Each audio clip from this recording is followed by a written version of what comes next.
Hello guys, আমার YouTube থেকে যারা দেখছেন তারা অবশ্যই দেখো আমরা কি করতে চলেছি, কি কাজ করছি। অবশ্যই দেখো আমরা কি কাজ করছি। আপাতত এই যে টোটাল 5টা লোকে মাল তুলে তারা করছে, পুরোটা এখানে তারা হচ্ছে, পুরো তারা হচ্ছে। এখন পর্যন্ত হচ্ছে, কাজ হয়নি, চলছে এখনো। সব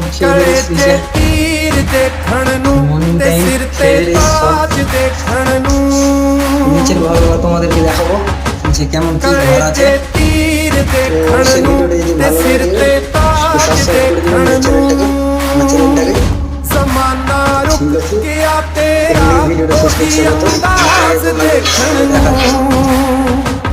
गले च तीर देखण नू ते सिर ते ताज देखण नू। डाइनिंग